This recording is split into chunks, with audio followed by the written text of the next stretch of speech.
What is going on, everyone? Welcome back to the episode of TechnoBuffalo's Driven. I'm your host, Jon Rettinger, and I got some heck of a story for you.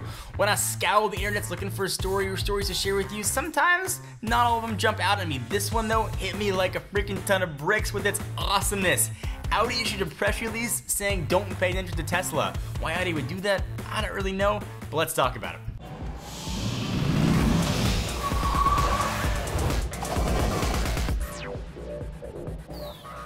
Alright, so you know the old prison story? The only way to survive is to beat up the biggest, baddest guy in the room. I feel like that's what Tesla is doing. With Audi, which is owned by Volkswagen Group, it's one of the biggest automotive companies in the world. They got stakes in a ton of companies, and they are the kings.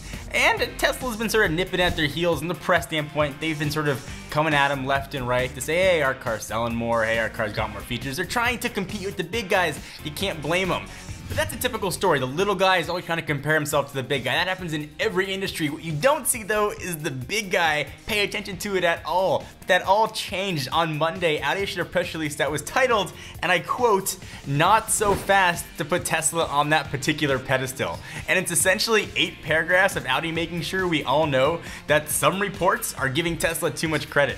So it's just incredibly awesome to see that. And so while the PR blast does have some merit, Tesla's stock and reputation have been on a complete vertical ride the past 6 months. Especially if you've been watching these videos, you know I got a man crush on Tesla. But it's especially funny that Audi didn't do much proofreading when it came to the press release, because they compared its April US sales, which is 13,157 units, to Tesla's 4,750 Model S sales, mistakenly claiming they too were from April. But anybody who follows the industry, especially Tesla, knows that they don't report sales, not the 4,750 number. It's actually for total deliveries of the first quarter. So that fact makes Audi look even better by comparison, but way even worse for making us think about the whole damn thing.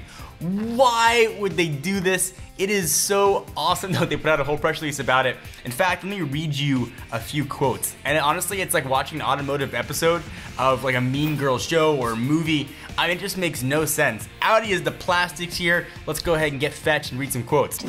Could you give us some privacy for like 1 second? Alright, so it starts not so fast. Investors, press, and a lot of front runners are enthusing over the progress of Tesla in selling all-electric vehicles and doing so profitably while other EV brands are faltering. But some reports are giving Tesla too much credit. This is all the quotes still from the release. A headline on CNNMoney.com this week, for instance, said, Tesla sales beating Mercedes, BMW, and Audi. And this is clearly what got Audi's panties in a bunch. But the fact is that Tesla's reported sales of 4,750 units of its current Model S electric car in April, so the mistake was, were less than half of Audi of America's sales of 13,157 vehicles in the month, which represented a 16% rise from a year earlier. BMW and Mercedes-Benz sold even more than that. So how freaking great is this? It's like celebrities issuing press releases after breakups, or Kim Kardashian trying to sell pictures of her baby.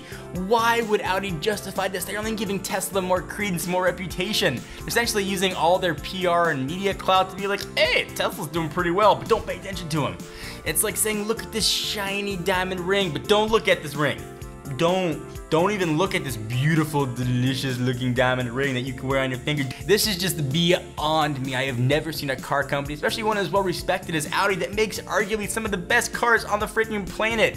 Tesla can't even be an itch on the leg of Audi. The fact that they issued this press release. It only shows, though, that Tesla is making some headway in the industry. The all-electric Model S has been raking up a ton of awards, which really began with its Motor Trend Car of the Year award. Since then, it won Automobile's Car of the Year, Yahoo Auto's Car of the Year, and pretty much every other magazine that gives a Car of the Year award has gone to Tesla. In fact, Consumer Reports said it was the best car they have ever tested, getting it at 99 out of 100, which is pretty much unheard of in that industry. So it's just funny to see people are caring and paying attention to this little startup company that's bucking trends and is building their cars in Silicon Valley. In fact, earlier last week, Tesla said they're going to be paying off their Department of Energy loan way early by issuing some common stock and some bonds. Should have that paid off probably in the next 2 years, which should be about 5 to 6 years earlier than initially they were saying. I think they're trying to get away from those Solyndra comparisons, trying to get away from Fisker and all those other companies that are saying, hey, Tesla took DOE money, you shouldn't be paying attention to them. So here we have is a profitable company that's being run by an incredible leader in Elon Musk with our proven track record of creating great companies, and is getting a lot of attention and is issuing a pretty kick-ass product. The edict of the company is not to create the best electric car, but the best car period, and it looks like they're doing it. We might be looking at the birth of the next great American car company. Next great American company, period. And it's just awesome to see Audi just get so upset. It makes absolutely no sense to me at all, but it's so fun to watch. So what do you guys think? Why would Audi do this? If we expect something similar from BMW, Mercedes, I'd really love to hear your thoughts on it. It just made me laugh a little bit, and I bet you guys might get a kick out of it. So thank you for watching the episode of Techno Buffalo Driven. You, and I'm talking to you with your headrest on your left hand, should subscribe to the Tech Feed. Why? Because we bring you a ton of freaking awesome content, including ways to survive in the wilderness, showing you what sort of tech in movies could really happen to us. We got battles going head to head, and from some of your favorite tech YouTubers out there. Be sure to subscribe, do it right here, do it on my face. Just click that button, pretend you're punching me. You know, some of you probably want to do that anyway. Hope you guys enjoyed. I'm Jon Rettinger, and I'll see you in the next video.